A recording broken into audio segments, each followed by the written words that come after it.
দর্শক, আমরা এই মুহূর্তে রয়েছি আমাদের চট্টগ্রামের ফটিকছড়ি উপজেলার ২ নং দাঁতপানি ইউনিয়নের হিয়াকো এলাকা। এটি হিয়াকো বিএফআইডিসি অর্থাৎ বনশিল্প উন্নয়ন কর্পোরেশনের যে অফিস রয়েছে বাংলাদেশ রাবারের, সে অফিসের অপোজিটে এই জায়গাটা হচ্ছে যে টিলা শ্রেণীর একটি জায়গা। দীর্ঘদিন এটা পরিত্যক্ত ছিল।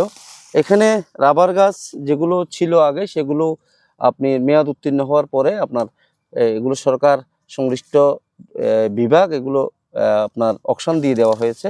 পরবর্তীতে এই জায়গাটা এখানে একটা সরকারি বিএফআইটিসির ভবন হবে, বহুতল ভবন, সেটার জন্য এটা রেখে দিয়ে দেওয়া হয়েছে। এখানে আর কোনো করে নতুন কোনো রাবার বাগান সৃজন করা হয়নি। এই জায়গাটা পরিত্যক্ত পড়ে থাকার কারণে আমার পাশে যাকে দেখতে পাচ্ছেন উনি হচ্ছেন কাঞ্চন ভাই। উনি বাংলাদেশ বনশিল্প উন্নয়ন কর্পোরেশনের ২০তলা বিভাগে চাকরি করেন। ওনার বাড়ি কিশোরগঞ্জ জেলায় আমাদের দেশের। সেখান থেকে উনি একজন কৃষকের ছেলে। উনি যেটি বলেছেন আমাদেরকে সেটা হচ্ছে উনি বাড়িতে যখন ছিলেন, যখন ওনার চাকরি হয়নি, তখন তিনি ওনার পিতার সাথে বা ভাইদের সাথে কৃষি কাজ করতেন। সেই সুবাদে উনি একজন কৃষকের ছেলে এবং নিজেই কৃষক। তো চাকরি করতে এসে দীর্ঘ সময় ধরে উনি এখানে রয়েছেন এবং উনি যখন জায়গাটা পরিত্যক্ত দেখেছেন তখন উনি এই জায়গাটাকে কৃষিকাজে ব্যবহার করার জন্য সংশ্লিষ্ট বিভাগের অফিসিয়াল যেই ফর্মালিটি বা প্রসিডিউর সেটি মেনটেন করে উনি অস্থায়ী কৃষি ক্ষেত্রের জন্য এই জায়গাটা কর্তৃপক্ষ থেকে নিয়েছেন, অনেকটা বর্গার মতো করে নিয়েছেন। তো নিয়ে উনি এখানে পেঁপে বাগান করেছেন। উনার ২টি পেঁপে বাগান রয়েছে। আমরা এখন যেটি আছি এটা হচ্ছে নতুন একটি পেঁপে বাগান এবং পিছনে একটি রয়েছে পুরাতন, যেটা দেখতে পাচ্ছেন আপনারা ক্যামেরায়। সেটি কিন্তু অনেকটা এখন শেষের দিকে। তো আমরা এই পেঁপে বাগান নিয়ে উনি কিভাবে উদ্বুদ্ধ হলেন, কিভাবে উনি এই কাজ শুরু করেছেন, কিভাবে এখানে পুঁজি বিনিয়োগ করেছেন, সফলতা কি এসেছে, সেগুলো নিয়ে আমরা বিস্তারিত কথা বলবো। ততক্ষণ আমাদের সাথে থাকবেন।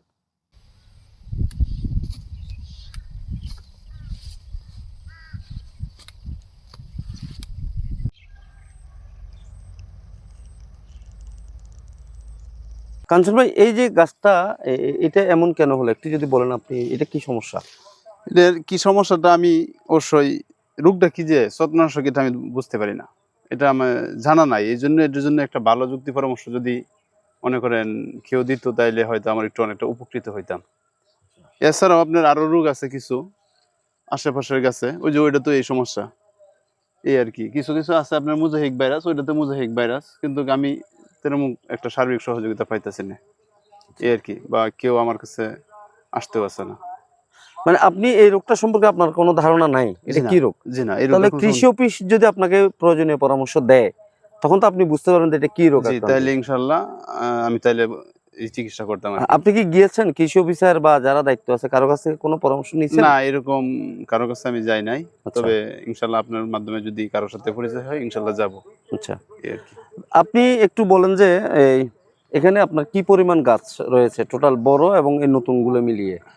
বড় আর নতুন মিলে আলহামদুলিল্লাহ সব মিলে মনে হয় আছে আপনার ২৪ বা ২৫টার মতন চারা। ২৫০০ চারা। জি। আচ্ছা, এটা এই যেখানটায় আমরা দাঁড়িয়ে আছি এই গাছগুলোর বয়স কত মাস হচ্ছে এখন? এটার বয়স হচ্ছে আপনার ৪.৫ মাস। ৪.৫ মাস। জি। এখানে কি পরিমাণ গাছ রয়েছে? এখানে ছোটগুলো ছোটগুলো আছে প্রায় শুধু এই এনথেকে এতটুকুর মধ্যে আছে ৫০০ চারা। ৫০০ চারা জি, রয়েছে। ৫০০ চারা আছে। আমার আরো বিভিন্ন আছে। এই তিতকরালা আছে, তারপর লইব্যসই বলে আমাদের সেইটা আছে, কিরা আছে। ফাঁকে ফাঁকে লাগাইছেন ফাঁকে আপনি? ফাঁকে বলতে ওই নিচের সাইডে লাগাইছি আদা সরা সব মিলে আচ্ছা। আল্লাহ দিলে আমার অনেক ধরনের শাকসবজি হয়। এখানে এটা তো সরকারি জায়গা, জি জি রাবার বাগানের। জি। টোটাল জায়গার পরিমাণ কি পরিমাণ হবে এখানে? টোটাল আপনি যে জায়গার চাষাবাদ পরিমাণ করছেন আনুমানিক জানলে ৫ একর ৫ একরের মতো আশা হবে। করা, হ্যাঁ আশা করা যায় আনুমানিক ৫ একর। কাঞ্চন ভাই, আপনি এমনি পেশায় কি করেন? আপনার মূল পেশায় পেশাটা কি? আলহামদুলিল্লাহ পেশা আমি এমনিতে চাকরিজীবী, কিন্তু কিসের? মূলত হয়েছে গিয়ে বিএফআইডিসি তে। আমি কৃষকের সন্তান, তো তো আমরা চাকরির পাশাপাশি এই জায়গাটা প্রতি ছিল। আমি আমার এই যে মহোদয়ের কাছ থেকে এই কিছু টাকা দিয়ে নিয়ে এই চাষ শুরু করছি।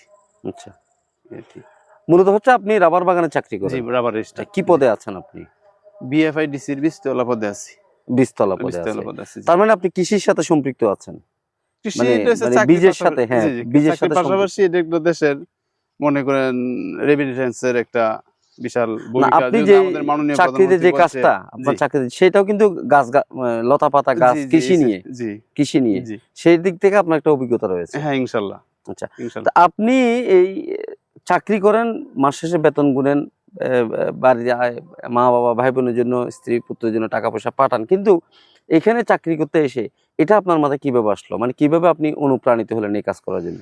ওই কাজটা হচ্ছে গিয়ে ভাই, আসলে সুন্দর একটা প্রশ্ন করছেন। আমি মূলত আসলে কৃষকের ছেলে। জি তো এই সূত্রে মনে করেন এই জায়গাটা বহুদিন ধরে পড়া ছিল, মানে জি প্রতীত ছিল আমাদের এলাকার ভাবে বলে প্রতীত ছিল, হ্যাঁ, পরিত্যক্ত ছিল। পরিত্যক্ত ছিল। তখন জঙ্গল হয়ে গেছে, তখন আমাদের এই যে মহোদয়রে একদিন বললাম আর কি, জায়গাটা তো ইয়া রয়েছে, তাহলে পরে আপনি আছে। আমাকে দেন, আমি আপনাকে কিছু দিই। এই সিস্টেমে এই জায়গাটা আমার নেওয়া, মানে কৃষি কাজের জন্য জি দিয়েছে। কৃষিকাজের জন্য। আচ্ছা, ওই বড় আবার গাছগুলো করেছেন কতদিন হচ্ছে এটা এখানে?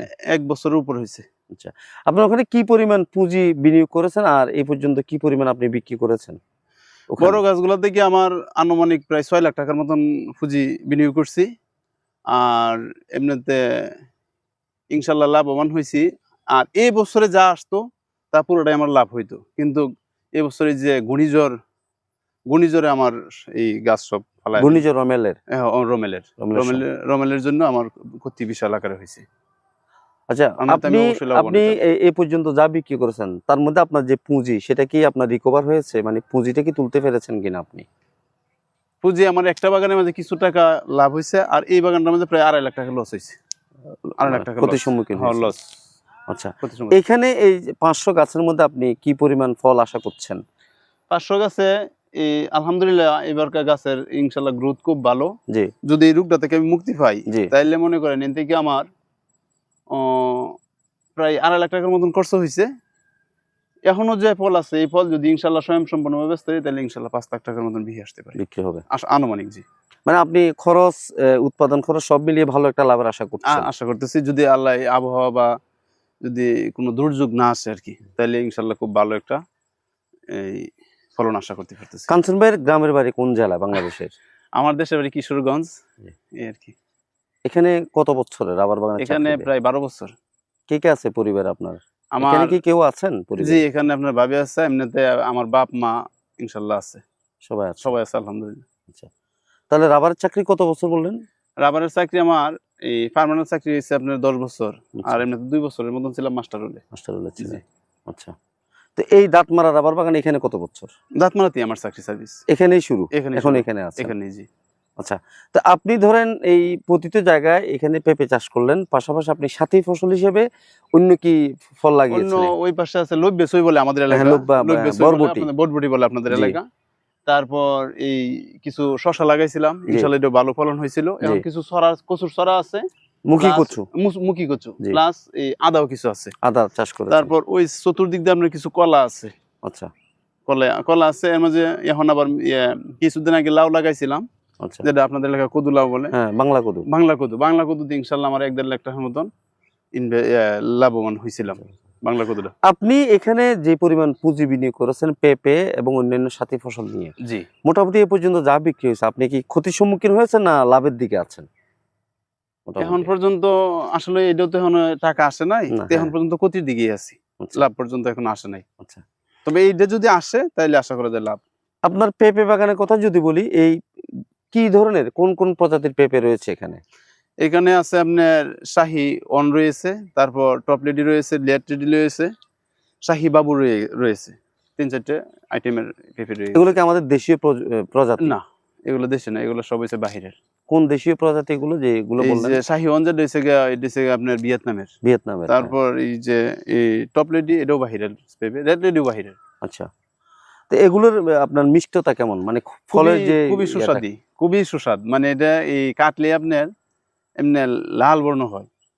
আচ্ছা, অনেকে বলে সিঁদুরের মতন, যে আচ্ছা। সিঁদুরের মতন লাল হয়, খুবই মিষ্টিজনক, খুবই ভালো।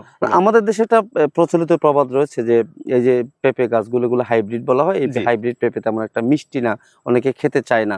এই ধরনের একটা প্রবাদ না, রয়েছে। না, এটা এরকম না। আসলে এটা কিছু, কিছু জাত আর বেশি করে, এটা তো হচ্ছে টিলার জায়গা, এটা খুবই মিষ্টি। আর যেটা হচ্ছে আপনার জমিনে হয়, এটার মাঝে একটু মিষ্টি কম হয়। কিন্তু এটা টিলার জায়গা, দেখবেন টিলার কাঁঠাল খুব মিষ্টি হয়। এই এলাকার কাঁঠালের খুব অন্য জায়গায় খুবই চাহিদা রয়েছে, এটা মিষ্টি হয়। আচ্ছা। এই আর কি। আরেকটা বিষয় যদি বলেন, এই যে আপনি এই আমাদের যে টিলা শ্রেণী জমি, জি। এই পেঁপে গাছ কোন জমির জন্য, মানে কোন জমিতে বেশি হয়? এই টিলা শ্রেণীতে নাকি সমতল ভূমিতে আপনার দৃষ্টিতে? আমার দৃষ্টিতে এটা এই টিলার শ্রেণীতে এই সবচেয়ে উপযোগী। উপযোগী মনে করেন, এই যদি সমতল ভূমি হয় তাহলে ঝড় বৃষ্টি আসলে বৃষ্টি পানিতে পেঁপে গাছ সহ্য করতে পারে না। তো টিলার জন্য এটা সবচেয়ে উপকারী। পানি চলে যায়, উপযোগী, হ্যাঁ পানি চলে যায়। আচ্ছা, পেঁপে গাছের একটা বিশাল সমস্যা হচ্ছে পানি বাজলে এটা আর আপনার হবে না, মারা যাবে, মারা যাবে। এই জন্য পানি বাজা যাবে না। আপনার যে গাছগুলো এখন অনেকটা বয়স জ্যেষ্ঠ হয়ে গেছে বা জি। মেয়াদ উত্তীর্ণ হয়ে যাচ্ছে, সেখানে আপনি নতুন কি পরিকল্পনা করেছেন? সেখানে ইনশাল্লাহ ওই আমার লিজ এবছর শেষ হয়ে যেতেছে, তো আচ্ছা। লিজ যদি শেষ হয়ে যায় আবার যদি আমি পাই, তাহলে আমি নিয়ত করছি এই তিন ভাগে খণ্ড করব। এক ভাগে আপনার আনারস চাষ করব আর উপরে পেঁপে থাকবে, আচ্ছা, আরেক ভাগে আমার এই উপরে পেঁপে থাকবে, নিচে আপনার আদা থাকবে, আচ্ছা, আরেক ভাগে আপনার থাকবে এই অন্য ধরনের শাকসবজি রাখবো। আচ্ছা। ভাবছি তরমুজের একটা প্ল্যান করবো, তরমুজের, তরমুজের একটা প্ল্যান করবো। আচ্ছা, তো এই নাও তিন ভাগ করে তিনটে সিস্টেম করবো আর কি। আচ্ছা। আপনি এই কৃষিকাজের প্রশিক্ষণটা মূলত আপনি এই যে কাজ পেঁপে বাগান বা অন্যান্য যে কৃষি ফসলগুলো লাগিয়েছেন, মানে কিভাবে উদ্বুদ্ধ হলেন মূলত? কারো কাছ থেকে কি প্রশিক্ষণ নিয়েছেন নাকি এই ইউটিউব দেখে না নিজ থেকেই কিভাবে উদ্বুদ্ধ না হয়েছেন? এরকম না, আমি আসলে মূলত কৃষকের ছেলে, তো ওই আমি বাড়িতে থাকতেও মনে করেন ধান করতাম। আমার বাবার এই নিজের এত জমি নাই, তবে মানুষের জমি যখন আমরা লিজ নিতাম আমাদের 700-800 মণ ধান হইতো। এবছরও আমার বড় ভাই ক্ষেত করছে, প্রায় 800 মণ ধান হয়েছে আমাদের। আচ্ছা, তো মূলত আমি কৃষকের ছেলে, এইটা এই এলাকায় দেখছি, আমার এলাকায় এইভাবে পেঁপে করে না, এই এলাকায় দেখছি, দেখার পরে দিয়ে আপনার এই উদ্যোগ নিলাম। আচ্ছা। তো উদ্যোগ নিয়ে ইনশাল্লাহ লাভবানই হয়েছিলাম। যদি এই ঘূর্ণিঝড় এই রোমান না আসতো তাহলে ইনশাল্লাহ লাভবান হইতাম, কিন্তু এই আশাতে আপনাদের কিশোরগঞ্জে কি এই ধরনের পেঁপে বা গাছ হয় বা আসে? কিশোরগঞ্জের আমাদের হচ্ছে নিচু এলাকা, বেশি অংশ জায়গায় নিচু, আমার বাড়িটা নিচু এলাকা পড়ছে, ওই বেশিরভাগই ধান হয়, ধান পাট এগুলোই। এগুলো। দিন শেষে আপনার কেমন লাগে যখন ওই কাজটাও করেন, এরপর এখানে বাগানে নিজের হাতে করা বাগান, সন্তান আমার আপনার কাছে এগুলো? খুবই আনন্দ লাগে, খুবই আনন্দ লাগে এই যখন আমি খেতে আসি। আর একদিন না আসলে আমার মনে করেন এদিন রাত্রে আমার ঘুম হয় না, যদি খেতে আমার একদিন না আসি তাহলে এদিন রাত্রে আমার ঘুম হয় না, আচ্ছা, এরকম অবস্থা হয় আর কি। যে এই গাছটি যখন আমার পড়ছে, হ্যাঁ। আপনি বিশ্বাস করতেন না, মানে আমার চোখে কান্না চলে আইছে। এটা এটা এটা এই ঘূর্ণিঝড়ে, এটা কিভাবে ক্ষতি হলো একটু যদি এই বলেন? ঘূর্ণিঝড়ে এই যে এই সারাটা, এই ঘূর্ণিঝড় সারাটা অমেলে? অমেলে অনেক আমার ক্ষতি করছে। ওই যে ওই সামনের সারাটা দেখেন, জি, এই দেখেন, আপনি বিশ্বাস করবেন না, এই যে নিচ থেকে এখানে মাটি থেকে ফল ধরছে, জি। মাটি থেকে ফল ধরছে, এই পর্যন্ত আমার ফল ছিল, কিন্তু ঘূর্ণিঝড় রোমেনে আমার এই ভেঙে ক্ষতি করে গেছে। ভেঙে গেছে। এই একটা একটা এরকম আমার অনেক ক্ষতি করছে। এই যে এই সারাটাও আমার এই যে ক্ষতি করছে। এখানে এই যে ইনভেস্ট করেছেন, হ্যাঁ, আপনি একটা ঝুঁকি নিয়েছেন না? হ্যাঁ, এখানে পুরোটাই ঝুঁকি, পুরোটাই ঝুঁকি। এটা কোন সাহসে নিয়েছেন? মানে সাহসটা কিভাবে পেলেন? আল্লাহর উপরে বিশ্বাস করে, হ্যাঁ, আল্লাহর উপরে করে যেন আল্লাহ যদি আমার রিজিক এনে রাখে, এটা হ্যাঁ। পুরোটাই একটা রিস্ক হয়েছে আমার, হ্যাঁ, তবে এটা পুরোটাই নিচ্ছি আল্লাহর উপরে একটা নির্ভরশীল। আচ্ছা। আমরা একটা ওই গাছে দেখছি প্রচুর ফুল এসেছে। এটা কি সম্পূর্ণটা লাগবে নাকি ঝরে পড়ে যাবে? কি মনে হয় আপনার? না, এটা বেটা গাছ, তো ওই বেটা গাছের নিয়ম হয়েছে আপনার এটা কি পুরুষ গাছ? পুরুষ গাছ। আচ্ছা, পুরুষ গাছ লাগে আপনার আমার জানার মধ্যে আর কি, জানলে 25 বা 30টার পর পর একটা পুরুষ গাছ লাগে। আচ্ছা। এটা দেখলে আপনার ওই ফলগুলো আপনার নষ্ট হয় না, বা আচ্ছা। ফল বড় হয়, মেচুর হয়। মানে নারী গাছ, নারী গাছ আর গাছগুলোর যে ফলন, জি ফল, সেগুলো এটার সংস্পর্শে এসে ওগুলো টিকবে। হ্যাঁ টিকবে। আচ্ছা। এটা কি অটোমেটিক্যালি চারা ছিল নাকি আপনি মানে না, এটা? আমি ইয়া হয়ে আনছি, আচ্ছা, আচ্ছা। আমি যার কাছ থেকে আনছি তার সেই ওইভাবে বলে এনে দিয়েছি, চিহ্নিত করে চিহ্নিত আনছেন? করে আনছি। আমার ইনশাল্লাহ এই গাছে বহুত আছে, এই যে আমার ওই পাশেটাও দেখেন, আচ্ছা, আচ্ছা, এরকম আমার অনেক সারা আছে এগুলা। আচ্ছা, আচ্ছা। এই আর কি। তার মানে আপনি এখন বলছেন যে আপনি দিন শেষে এই সরকারি যে চাকরি করেন আপনার, ওই চাকরির পাশাপাশি এখানে যে শ্রম দিচ্ছেন, জি দিন শেষে আপনি মোটামুটি পরিতৃপ্ত, আপনি সন্তুষ্ট এই বাগানে? জি আলহামদুলিল্লাহ, সন্তুষ্ট জি আছেন? সন্তুষ্ট আলহামদুলিল্লাহ। এইবার মোটামুটি সর্বশেষ কেমন আশা করছেন আপনি? ফলনের আশা কেমন করছেন? এবার যদি সবকিছু ভালো থাকে আপনার? সবকিছু যদি আল্লাহর রহমতের দয়ে ভালো থাকে, তা আমার কাছে ইনশাল্লাহ ওই দেখেন, আমার কাছে ইনশাল্লাহ যে ফলন আসছে, জি, এই আশা করি যে অনেকটাই লাভবান হবো, আচ্ছা, অনেকটাই লাভবান হবো। শুধু লাভের দিক দিয়ে চিন্তা করলে তো হবে না, চিন্তা জি, করতে হবে যে আমি সরকারকে বা আমি দেশের জন্য কোনো কিছু করতে পারতাছি, এটা জি, আসলে একটা আমার আনন্দ লাগে। জি, যে আমি ওই মনে করেন ফল অনেক সময় আমরা দেশের মানুষ কিন্তু বাহির থেকে আনে, হ্যাঁ, আচ্ছা। কথা বুঝেন, তো এটা কিন্তু সরকারের বিশাল একটা ইয়ে।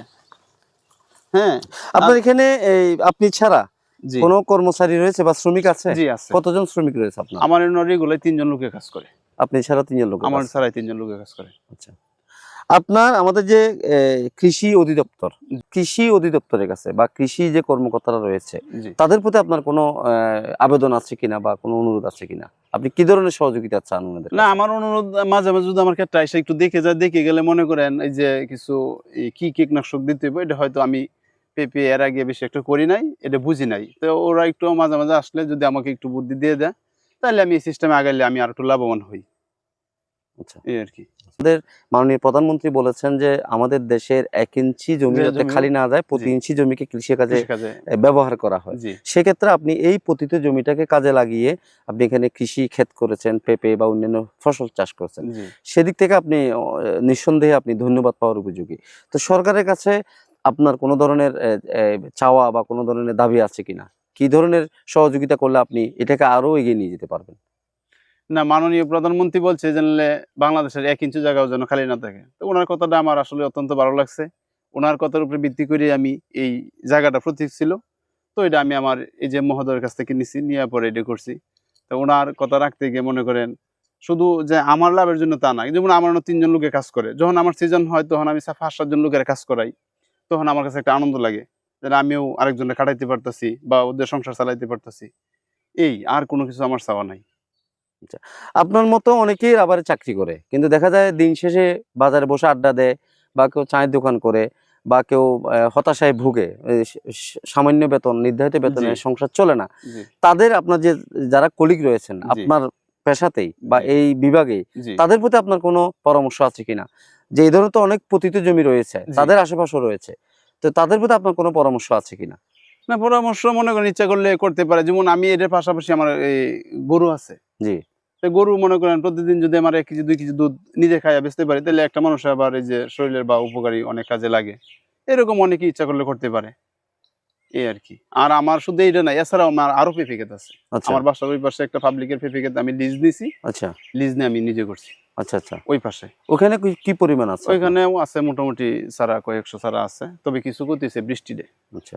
জমিছে তো এইজন্য বৃষ্টিতে করতেছে আমার। আপনি এই টোটাল পুঁজি বিনিয়োগ করতে গিয়ে আপনি জি। কি এই যে তহবিলটা যে টাকাগুলো সেটা কি আপনার নিজ থেকে বিনিয়োগ করেছেন নাকি সরকারি কোনো ঋণ নিয়েছেন বা কোনো ঋণ না, পেয়েছেন কিনা আপনি? আমি আমার যা পুঁজি ছিল, যা টাকা ছিল সব শেষ করে আমি আরো ৳২,০০,০০০ ব্র্যাক থেকে লোন নিছি। আচ্ছা, ব্র্যাক থেকে। এনজিও। এনজিও থেকে লোন নিছি। আমাদের কৃষি ব্যাংকগুলো তো আপনাদের মতো ক্ষুদ্র কৃষি উদ্যোক্তাদেরকে কৃষি ঋণ দেয় স্বল্প সুদে। সেদিকে কি আপনি গিয়েছিলেন বা যাওয়ার ইচ্ছা আছে কিনা আপনার? না, আমি সেদিকে যাই নাই। আর এটা আমি বুঝিও না। আচ্ছা, এইজন্য এইদিকে কৃষিতে যাই নাই। গেলে অনেক ঝামেলা-টামেলা মানুষে বলে। এইজন্য আমি আর যাই নাই। আচ্ছা। আর আমার তো বিশাল টাকার প্রয়োজন। মনে হয় ৳২,০০,০০০ কৃষিতে ৳২,০০,০০০ দিবে না। এরা গেলে ৳২০,000-৫০,000 দিবে। এটাতে আমার কিছুই হবে না। এই আরকি। কাঞ্চন ভাই, আমরা আপনার সফলতা কামনা করি আমাদেরকে সময় দেওয়ার জন্য। আমরা ইনশাআল্লাহ। চাইবো আপনি এই বাগানে যে সমস্ত সমস্যাগুলো রয়েছে কৃষি বিভাগ আশা করব আপনাকে এগুলো দিয়ে পরামর্শ দিয়ে জি, আপনাকে এটা আরো এগিয়ে নিয়ে যাওয়ার পরামর্শ দিবেন এবং আপনার এই কৃষি ক্ষেতের বা আপনি যে উদ্যোগ নিয়ে সেই কিশোরগঞ্জ থেকে এসে চট্টগ্রামের ফটিকছড়িতে আপনি এই বাগান গড়ে তুলেছেন, সেজন্য আমরা আপনাকে ধন্যবাদ জানাচ্ছি। আমরা আপনার উত্তরোত্তর আরো সফলতা কামনা করছি। ইনশাআল্লাহ।